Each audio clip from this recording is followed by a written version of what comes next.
Kita, iyo bang nadarama? Mga gawang naghahayag, malasin mo sinta. Ito'y patutunayan hanggang sa wakas ng hininga, ang pipang nabubugnay, kaluluwa ang inilagay.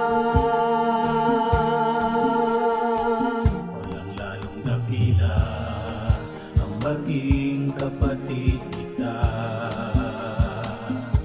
magkapiling sa pagpapanan, dulot ay ligaya. Walang halaga itong aking buhay kung walang ikaw, liwanag ba'y masisilayan kung hindi ka matanaw. Yakap-yakap ko siya kung ikaw ang lagi kong kasama.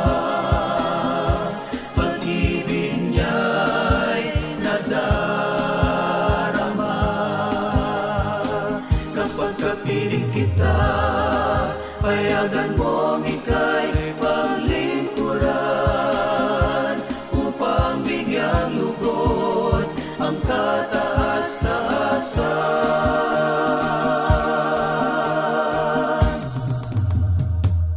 Kaligayahan ko'y may paglingkod sa'yo, ang mga aral ng Diyos na nagmamahal.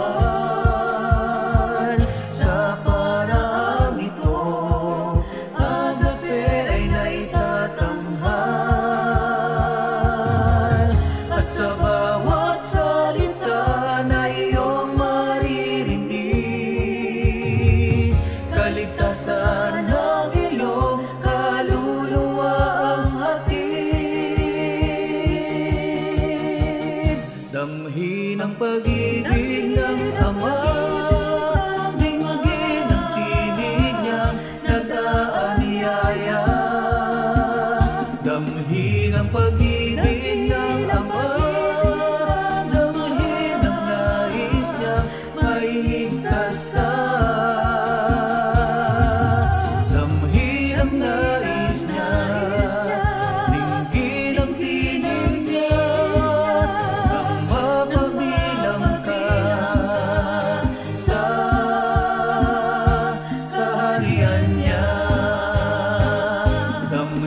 Ang pag-ibig ng Ama, dinggin ang tinig niya, nag-aanyaya. Damhin ang pag-ibig ng Ama, damhin ang nais niya, may ligtas ka. Damhin ang nais niya, dinggin ang tinig niya, nang mapabilang ka sa kaharian niya.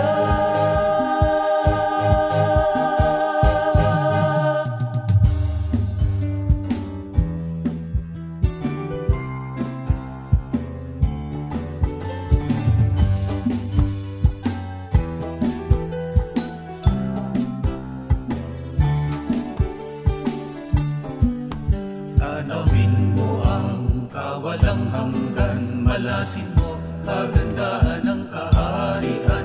Halika na upang hari ay masilayan, tayo na ng makapiling magpakailanman. Tanawin mo ang kawalang hanggan, malasin mo kagandahan ng kaharian.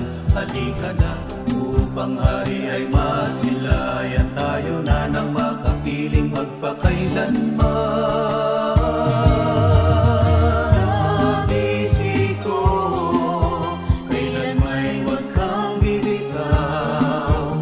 Iabot ang iyong kamay upang huwag maagaw. Nagsisikap ang kaaway upang tayo ay may ligaw. Ang dayain ng mundo, pati mga hinirang, ihahatid kita sa kasakdalan. Aakayin lagi, palagi mong tatandaan. Gaano marami ang mga kahadlangan, sisikapin maiharap sa haring walang hanggan. Ihahatid kita sa kasakdalan. Aakayin lagi, palagi mong tatandaan. Gaano man ang dami ng mga kahadlangan, sisikapin maiharap sa haring walang hanggan.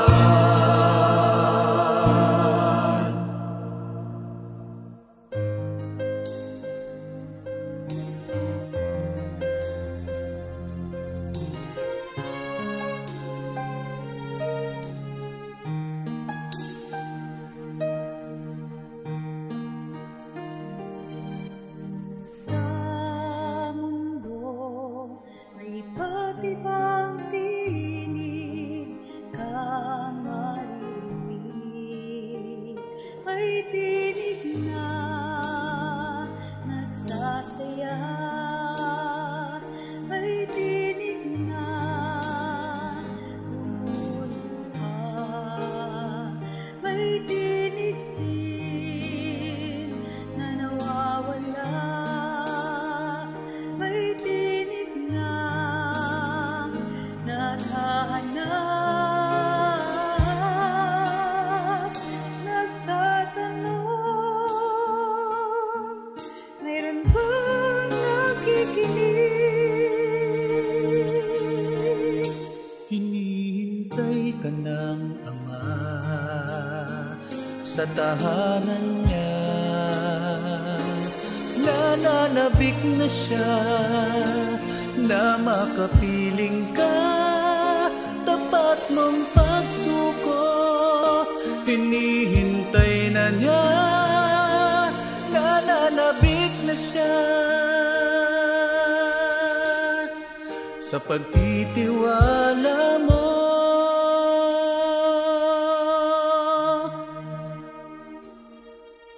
Ikaw ba ay nag-iibigan sa kairaming biyaya? Iyong dinggin ang kanyang paanyaya, pamatok niya ay pasanin. Maamong tinig iyong dinggin, ang paghahari niya ay tanggapin. Kaluluwa'y pagpapalain. Hinihintay ka ng Ama sa tahanan niya. Nananabik na siya na makapiling ka. Tapat mong pagsuko, hinihintay na niya. Nananabik na siya sa pagtitiwala mo.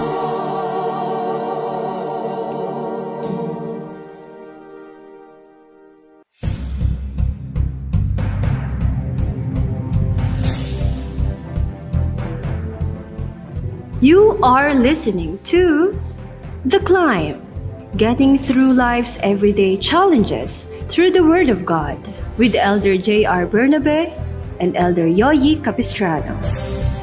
And for today's episode, we will be discussing about Climbing God's Plans for You, Part 1. Welcome po sa panibagong episodes ng The Climb. Ito po ay isang segment under po ng program na ang Kabanal-Banalan na ipinaglilingkod po ng Most Holy Church of God in Christ Jesus. Una po sa lahat ay gusto po naming magpasalamat sa lahat po ng mga listeners, mga nanood, kahit po mga nag-comment at nag-share ng mga nagdaang episodes po ng program na ito. At ngayon po, we are very delighted and very excited po kami na i-share po sa inyo at makasama po kayo sa mga panibagong usapan natin tungkol sa mga pananampalataya at sa salita ng Diyos. At for the whole month of June, ang ating pong tatalakayin ay tungkol po sa Climbing God's Plans for You. Ang pag-abot natin sa mga plano ng Diyos para po sa atin. Binabati din po natin ang mga newly graduates dahil po sa kanilang mga efforts, sa inyo pong mga pagsisikap na ginawa. Kaya sa tulong ng Panginoon, nakapagtapos kayo. At very proud po talaga ang inyong mga parents. At gayon din po sa lahat ng mga members sa Most Holy Church na mga gumraduate. At sa lahat po ng mga audience namin na bagong graduates at tumanggap ng mga recognition, binabati po namin kayo.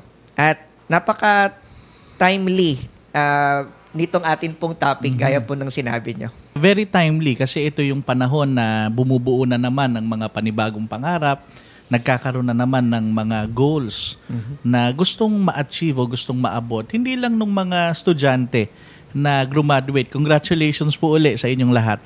Kundi kasama na rin yung mga magulang, yung mga kapatid o mga kamag-anak na kasamang nangangarap sa pagkakataon nito. At in fact, hindi lang during season ng graduation na nagkakaroon ng mga pangarap na gusto tayong maabot. Pwede nating sabihin na it is a part of our daily lives.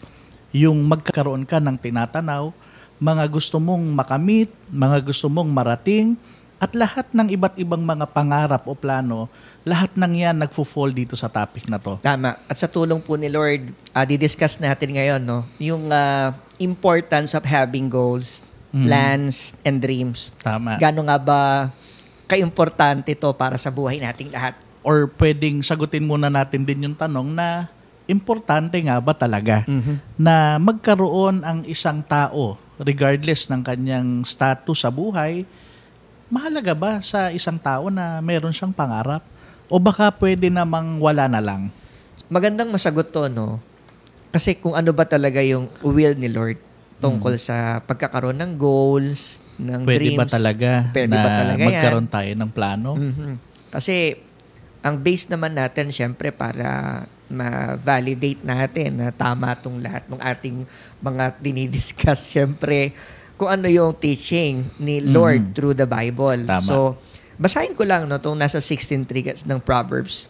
Commit to the Lord whatever you do and He will establish your plans. Oo, siguro dun sa part na yan, mag-focus tayo dun sa dulong part ng verse. Ulitin ko lang sabi dun, and He will establish your plans. So dun pa lang sa verse ay pinapakita na kung ano ba talaga yung kalooban ng Panginoon natin, yung kalooban ni Lord tungkol sa pagkakaroon natin ng plano. Kasi sabi nga natin kanina, halos lahat naman ng tao merong plano. Meron tayong kani-kanyang goals. Kaya nga may mga pagkakataon, tawag natin doon mga short-term goals. Mga plano na plano nating ma-achieve sa mas maiksing panahon. Meron din naman mga long-term goals. May mga plano tungkol sa relationships, tungkol sa plano ng mag-asawa. Financials. May plano tungkol sa financials. May plano tungkol sa iba't ibang mga bagay. May mga personal plans din tayo para sa ating sarili. At ang lahat ng yan, plano. So, inaalaw ba talaga tayo, based dun sa verse na binasa natin, ay merong pagpayag ang Panginoon? Kasi doon pa lang, pagka hindi niya na inaalaw o against na doon sa will ni Lord yung pagkakaroon natin ng plano, hindi na siya tutulong. Tama yon. At may hugot ang marami dyan. Sabi nga, libreng mangarap.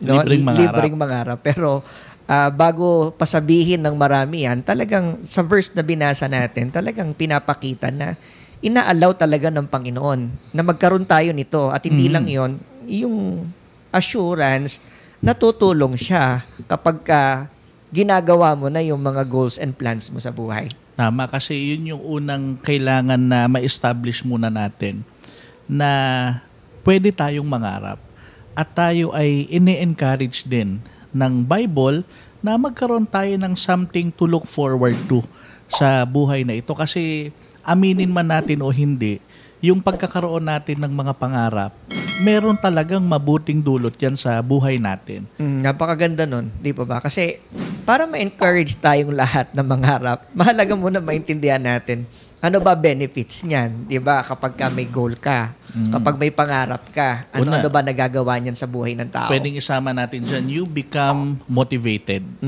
Di ba? Kasi pagka meron kang gustong abutin, definitely,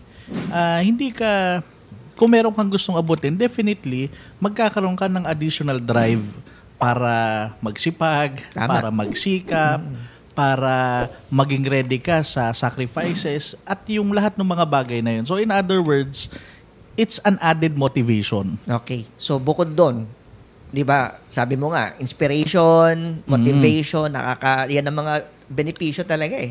Pagka meron kang dreams pag may goals ka, bukod doon yung nagkakaroon ng purpose Ang pangarap nagbibigay sa atin ng purpose and direction sa buhay. Di po ba? Nagtuturo yan kung saan ka ba dapat mag-focus. Di ba? Ano ba yung mga steps na dapat mong gawin para makamit mo tong goals na to, tong mga pangarap mo na to. May mga pagkakataon yung benepisyo ng pagkakaroon ng plano, it goes beyond personal Hindi lang natatali doon sa taong nangangarap. Kasi may mga pagkakataon, halimbawa, yung pamilya, o kahit doon na lang sa mag-asawa, yung mag-asawa na united sa isang goal, nagiging mas united din sila. Mas nararamdaman nila na nagtutulungan sila. Tama. Mas nararamdaman nila sa isang family na meron silang tinitignan na isang pangarap. Mas nakikita nilang nagiging bonded sila, mas nagiging united sila. Mas nakikita yung pagtutulungan doon sa grupo na iisa yung pangarap. Tama. Tsaka yung isa pa sa naisip ko na habang pinapaliwanag mo yun, yung fulfillment Diba? Kapag ka may pangarap ka, nakamit mo lalo na yung pangarap mo, na-experience mo yung success, talaga namang binibigay sa'yo nito yung natutuwa ka Diba? Natutuwa ka, nagiging masaya ka kasi natupad mo kung ano yung purpose mo. Napakaganda nung point na yun kasi marami naman tayong mga bagay na na-achieve without planning for it. Hindi naman natin inisip, hindi naman natin pinlano, nangyari sa atin. Pero iba yung satisfaction, iba yung pakiramdam na pinlano mo siya, naisip mo siya, ginusto mo siya, pinaghirapan mo siya until such time na nangyari sa'yo. Tama. Mas masaya yun. Oo, tsaka hindi lang yun Ang dami actually ang dami. Para sa mga audience natin ngayon, kapag meron kang plano, may goal ka, hindi lang yung inspirasyon sa'yo Hindi mo namamalayan. Ito yung maganda Hindi mo namamalayan. Naaapektuhan yung mga nasa paligid mo. Tama. Sila mismo nagkakaroon din ng inspiration na bakit pa nagsasaksid tong mahal ko, di ba? Tong kaibigan ko, kakilala ko. Kasi nga meron plano. Meron siyang tiyak o goal-oriented siya. Ang isang maganda din dun sa pagkakaroon ng plano, ito pwede nating isummarize sa maikling statement. Yung pagkakaroon ng plano, it enables you to reach your full potential. Iba kasi yung mga improvement mo sa sarili mo, pag-uugali, even sa skills, yung mga kakayahan mo, at yung iba pang mga bagay na pwedeng maging improvement mo. Sabi nga, yung pag-abot doon sa full potential mo, it doesn't happen by accident. Exactly. Hindi mo maaabot kung ano yung best na ikaw na naghihintay ka lang kung anong mangyayari sa buhay mo. The only way para marating mo yon, ano kaya yung pinaka-best na ako? Ano kaya yung better na ako? And one way to reach that level, mangarap ka. Tama. Kung titingnan natin yung sa kabuuan, no, sa mas malawak pa na pagtingin, meron din bang impact ito para sa society? O katulad nung sabi nyo kanina, yung pagkakaroon ng ambition, pagkakaroon ng pangarap, it doesn't only affect the individual, it also affects the others. Pero dun sa punto ninyo, Nagkakaroon kasi ng impact din talaga, di ba? Kasi yung growth na nangyayari sa community, nangyayari dahil din dun sa pagtatagumpay o success na nangyari sa buhay mo dahil sa pagkakaroon mo ng plano. tama. Diba? Kaya dito makikita natin na ang daming benepisyo kapag ka meron kang plano. Oo. So, pwede nating sabihin na tayo din mismo yung unang-una na natutulungan pagka meron tayong mga tinatanaw sa future natin na gusto nating ma-achieve. No, kaya lang, ang isa pang bagay na sana lalong maintindihan ng ating mga listeners, no, actually, si Apostle Paul na nasabi niya rin na ang naglalagay sa heart natin ng desire, ng plano, actually, ang Diyos din Tama. ang nagbibigay ng plano. Tama. So, bukod doon, kung titingnan natin yung isang naging statement ni Apostle Paul sa Romans 15:13, may the God of hope fill you with all joy and peace as you trust Him, so that you may overflow with hope by the power of the Holy Spirit. So dito sa verse na to, pinakikita yung isang mahalagang bagay. Our hopes represent also our faith. Tama. So kanina, ang pinag-usapan natin, yung mga practical na benefits ng pagkakaroon ng pangarap in general. So dito naman, it goes beyond practical pala. Kundi meron din siyang spiritual aspect na sabi ni Apostle Paul na pagka tayo, nagkakaroon tayo ng pangarap, dinedeclare natin na God is the source of our hope. Dinedeclare nito na buhay yung pag-asa mo. At ang pag-asa natin, walang iba kundi ang pinagmumulan ay si Lord. Tama. Kasi pag ang isang tao na pwedeng sabihin natin naubusan na siya ng pangarap, ayaw na niyang mangarap, pwedeng siyang maging indikasyon na baka nawawala na siya ng pag-asa. Hopeless na. So ang opposite naman nun, yung mawalan ka na ng pangarap, yung ayaw mo ng mangarap, wala ka nang gustong maabot, pwedeng yun ay maging sign ng hopelessness, na nawalan ka na ng pagtitiwala at hindi ka na naniniwala na merong Diyos, na sabi nga natin kanina, God is the source of our hope. Tama. At dito lang talagang gusto lang natin ma-explain sa mga audience din natin yung importance nung pangarap mo na nakadepende ka sa mga plano ng Panginoon para sa'yo. Diba? Napakahalaga nun. Napaka-importante nun. At si Apostle Paul din na nag-explain tungkol dyan Sabi diba? niya dun sa Romans chapter 8 naman, verse 28, "And we know that in all things, God works for the good of those who love Him, who have been called according to His purpose." So sabi natin kanina, our hopes, yung mga pag-asa natin, yung mga pangarap natin, yung mga goals in life natin, represents our faith. So bukod dun sa naniniwala tayo na merong Diyos, ay naniniwala din tayo na gumagawa ang Diyos sa buhay natin. God works for the good in our lives. Tama. At syempre, ang problema lang minsan, yung naiinip tayo doon sa mga bagay na gusto nating ma-achieve agad at iniisip natin na parang tayo ang gagawa para mangyari yung mga bagay na pinaplano natin. Dito sa verse na to, ipinakikita yung sinasabi ni Apostle Paul na ang Diyos ang gumagawa para sa ikabubuti ng mga nagmamahal sa Kanya. Kahit na tayo nagplano, kahit tayo nag-isip, kahit na galing sa kalooban natin yung gusto nating ma-achieve, wag natin kalimutan yung important part ni Lord dun sa plano na yon. Kasi napakahalaga, hindi maliit na part, hindi maliit yung role na ginagampanan niya. Sabi doon ng verse, "And God works for the good nung mga nagmamahal sa Kanya." Okay, tungkol naman doon sa punto na na maaaring maging tanong ng iba,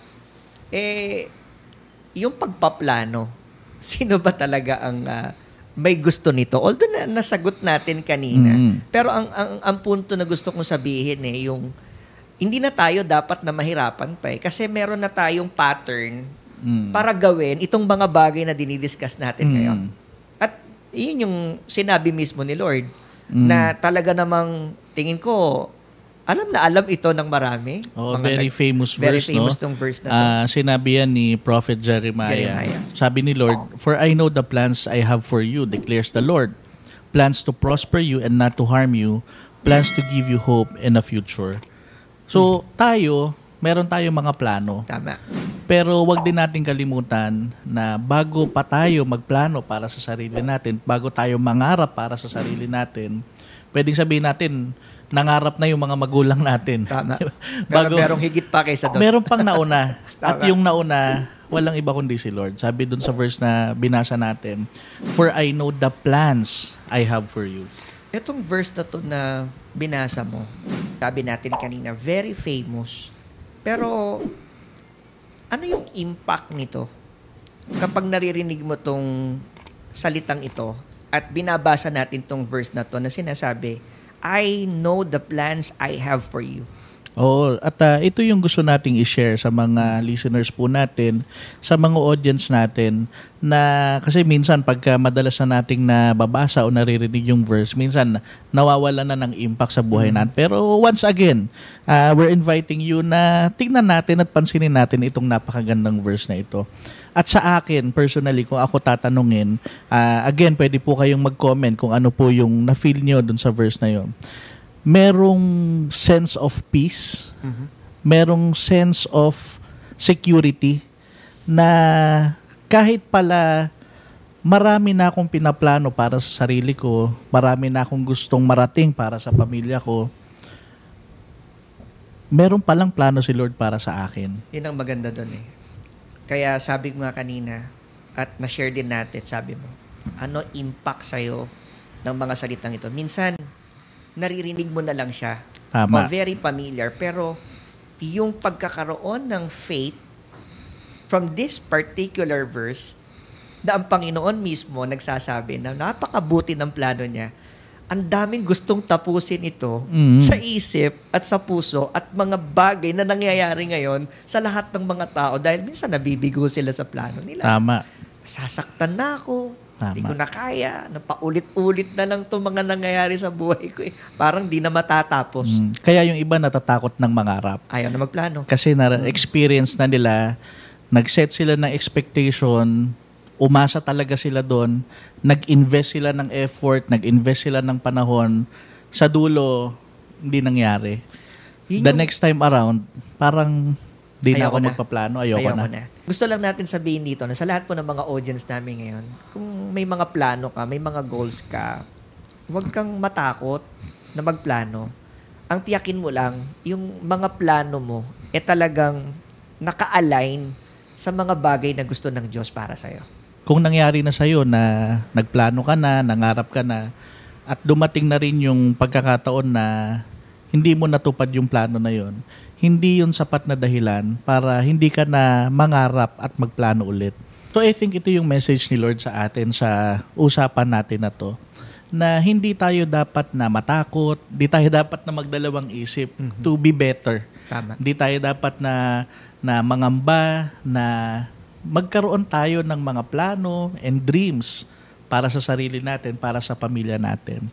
God is allowing us to have our dreams. Kailangan lang, sabi nyo nga, kailangan matiyak natin na yung plano natin aligned dun sa plano ng Diyos para sa atin.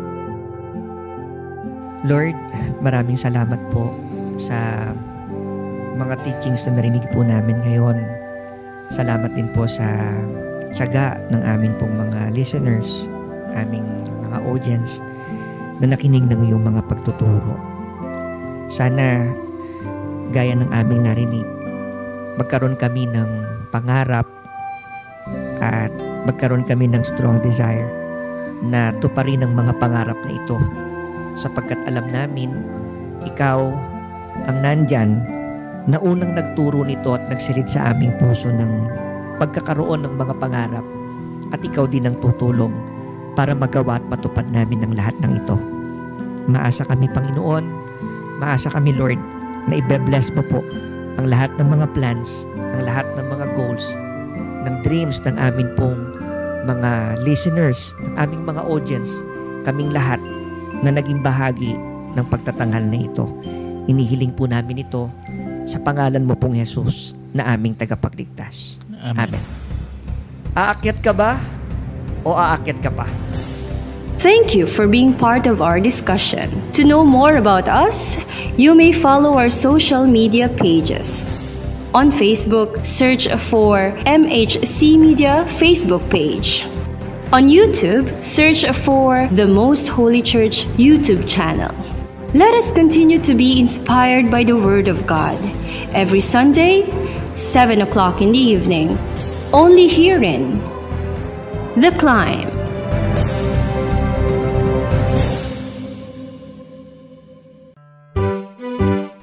Likhawit o mga orihinal na komposisyon ng mga kapatid sa loob ng Most Holy Church. Dalawang salitang pinagsama, likha at awit. Isa po itong acronym, likhang imnong kinalulugdan, himig at wikang itinanging tunay. Isa po sa napakabisang paraan na itinuturo sa atin na magpaalalahanan at magpatibayan sa pamamagitan po ng mga imno at salmo at mga awiting ukol sa Espiritu. Dahil sa nakitang kapangyarihang taglay nito, ang paggawa po ng likhawit sa kabanal-banalang iglesia ay naging isang mahalagang gampanin na po ito na nagpapasigla at nagpapatibay sa buong iglesia. Kaya isa ng ganap na ministeryo. Himno at salmo, awiting ukol sa Espiritu. Likhawit, likhang imnong kinalulugdan, himig at wikang itinanging tunay.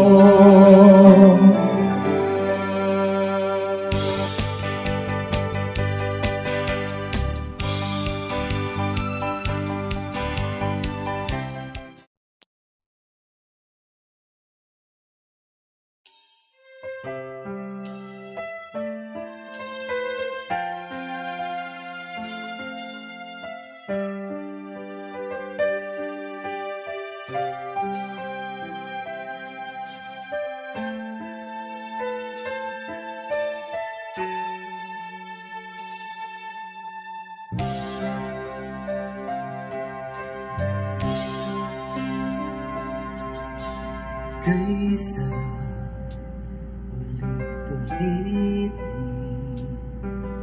sabihin, mahal kita, mga salita nagmumula sa puso daigdig, mga salitang pusang naramdaman. Pintig ng puso natin nagsasabi, Panginoon, iniibig kita.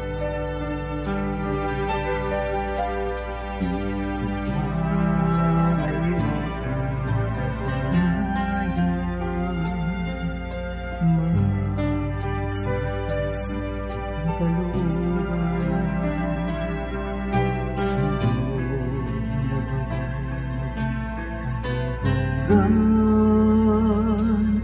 Laging inanasa, matugunan, pag-ibig na sinundan.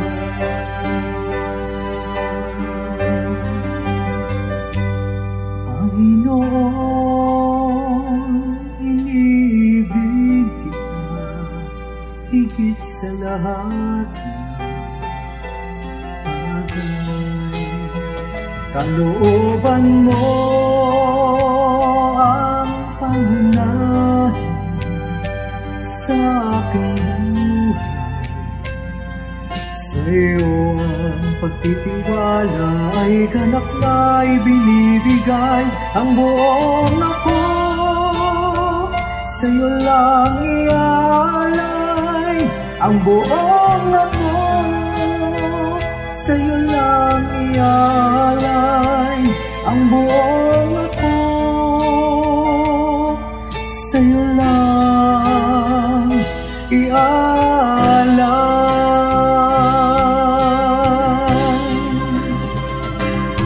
Ako'y gaya ng walang buhay pag sa'yo ay nawalan. Panginoon, patuloy mo nawang abutin ang aking kamay. Aking dalangin ang iyong pag-alalay, aking pinakamimithi sa piling mo ay makapanatili sa piling mo, sa piling mo.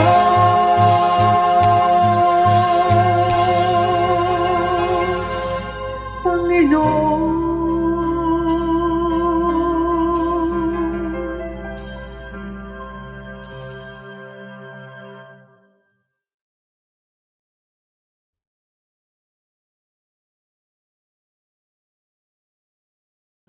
may problema ka ba, kapatid?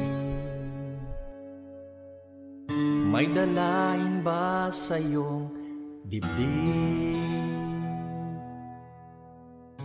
Nalilito ba ang iyong isip? Alam mo kung kanino lalapit? Alam mo kung kanino lalapit? Kaibigan mo'y nasa tabi mo lang, kapatid mo sa tuwin ay naghihintay, gaya ng bilin ni nanay at tatay, basta kapatid, yung kaibigan. Kaibigan mo'y nasa tabi mo lang, kapatid mo sa tuwin ay naghihintay, gaya ng bilin ni nanay at tatay, basta kapatid,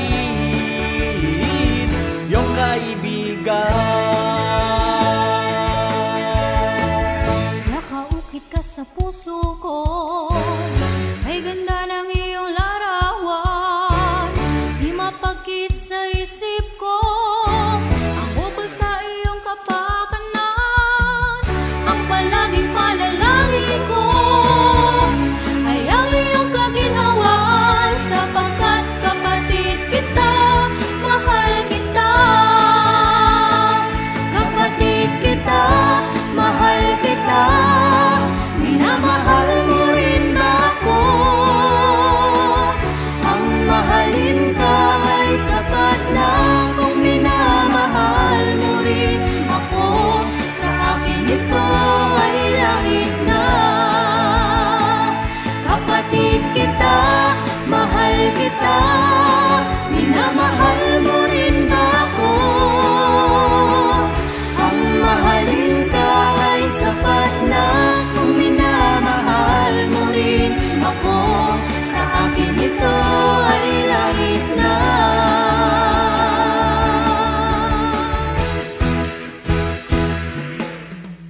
May ngiti sa labi sa aming mga paglalakbay, sapagkat abot kamay na itong pagtatagumpay. Ang mapandayang kaaway sa amin di magtatagumpay, kami ay pagsasanggalang ng Diyos na buhay sa kanyang bayan. Kami ay masaya, ang maraming tiisin ay di alintana, sapagkat sa aming puso ay nakatira ang agape ng ating Ama.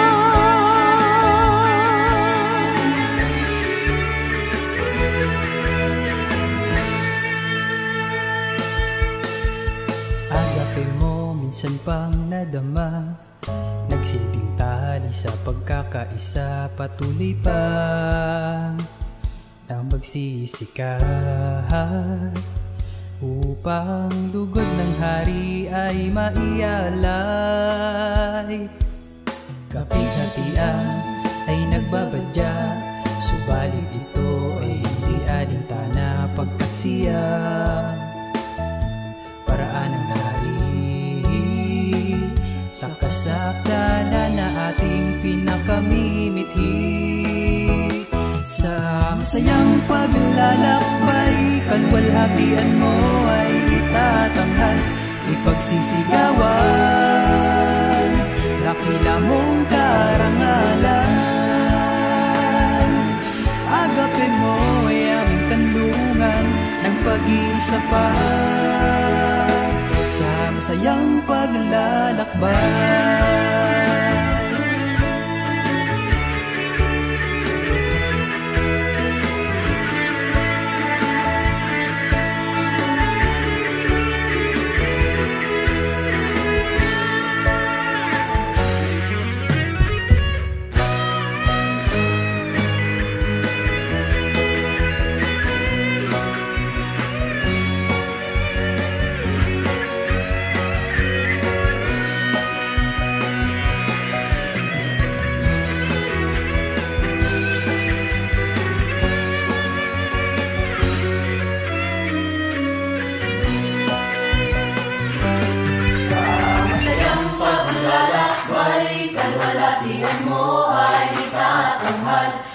Sisigawan, dakila mong karangalan. Agape mo ay aming kalungan ng pag-iisa pa sa masayang paglalakbay.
Ako ay lumalapit na may kababaan, Panginoon, sa iyong panan. Ipinasasakupang buong sarili at ang aking kalooban sa lahat ng ibig mo at anuman ang kapasyahan. Dumudulog na sa lahat ng bagay, ako ay iyong gabayan.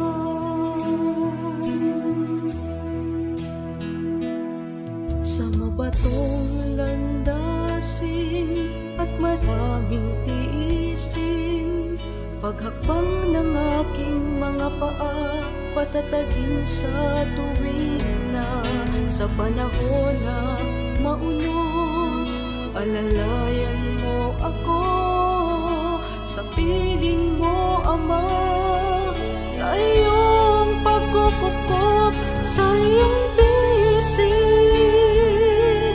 tunay na payapa aking iingatan. Saan man pumaroon, ikaw ay patatapatan. Magiging pangunahin at laging susundin. ang kalooban mo. Ano man ang nais mo, ako'y tataliman ng buong puso. Panginoon, ako'y sa'yo.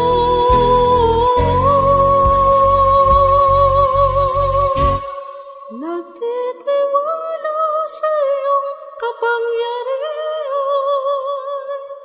nagtitiwala sa iyo ng lubusan.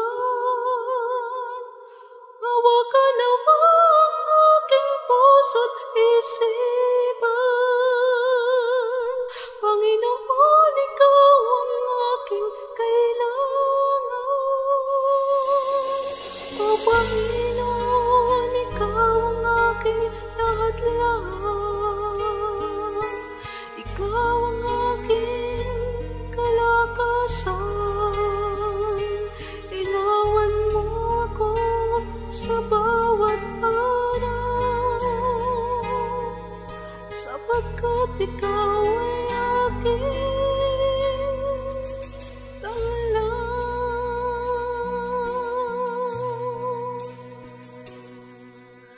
Ako'y tataliman ng buong puso, Panginoon, ako'y sa'yo.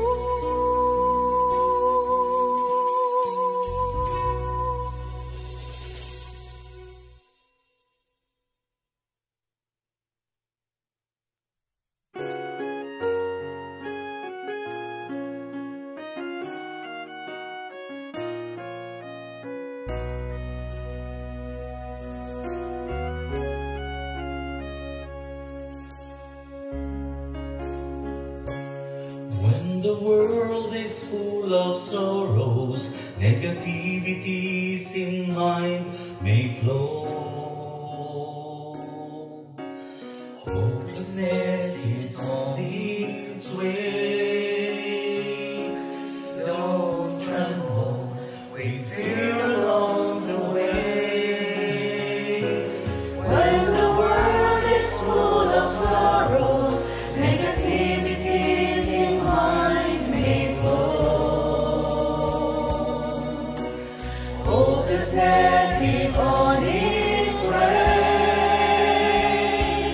Don't tremble, with fear along the way. Along the way. Along the way. Along the way.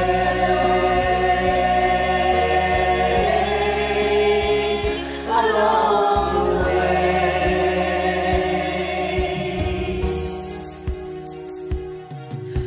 If there's disappointment in life, when it seems like it's unfair,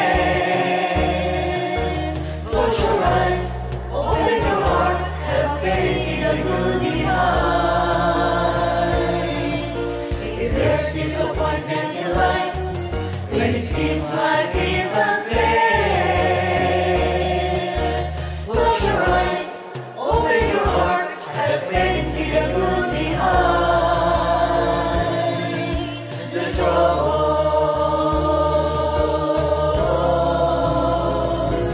God whispered to me, I will make you strong.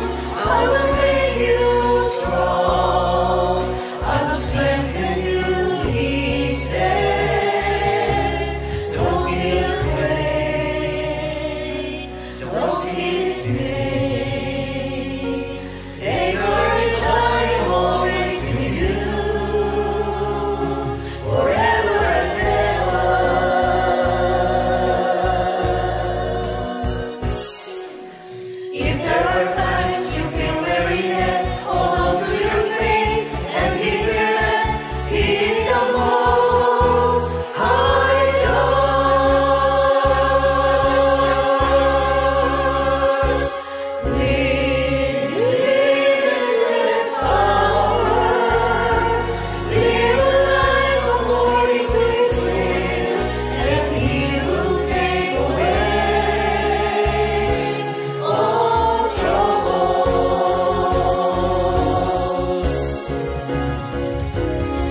Buhay sa mundo, tinatulog sa lahat.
Ako na dumudulog ngayon sa iyo. Nararamdaman ko binabal mo. Narito ako, narito ako. Igawad mo habang narito ako. Patawarin mo ako. Dalisayin mo ako. Iligtas mo ako. Isinusuko ang sarili sa iyo. Narito ako, Ama. Narito ako.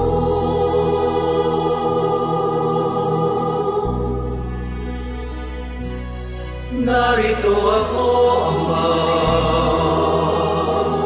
Narito ako. Igawad mo ang habag mo.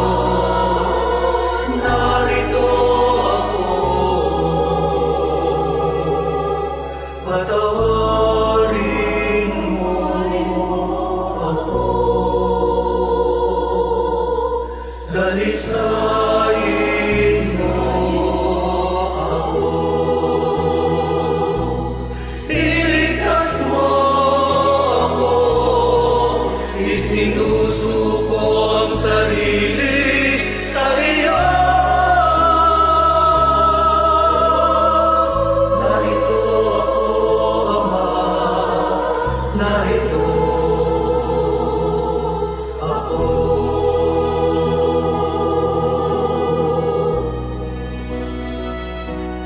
Narito ako, Ama. Narito ako.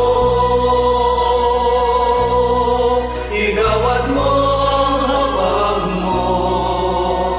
Narito ako. Patawarin mo ako. Dalisayin mo ako. Iligtas mo ako. Isinusuko ang sarili sa iyo. Narito ako, Ama. Narito ako.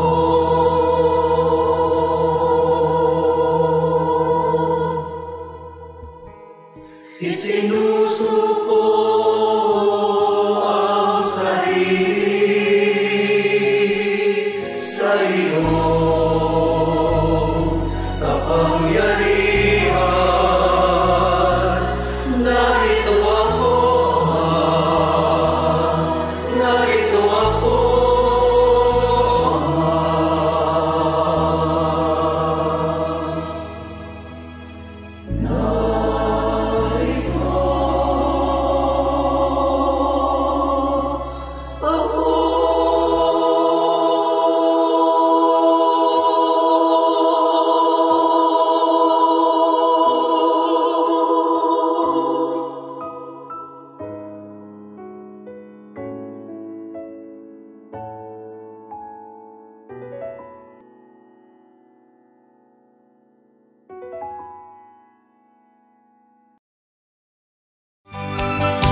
Maraming salamat po sa inyong pagtangkilik sa palatuntunang ito ng Kabanal-Banalang Iglesia ng Diyos kay Cristo Jesus.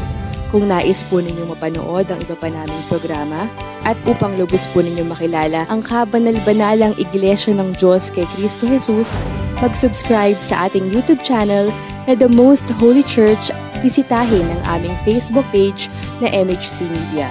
At bisitahin ang ating official website na www.mostholychurch.com. Maraming salamat po.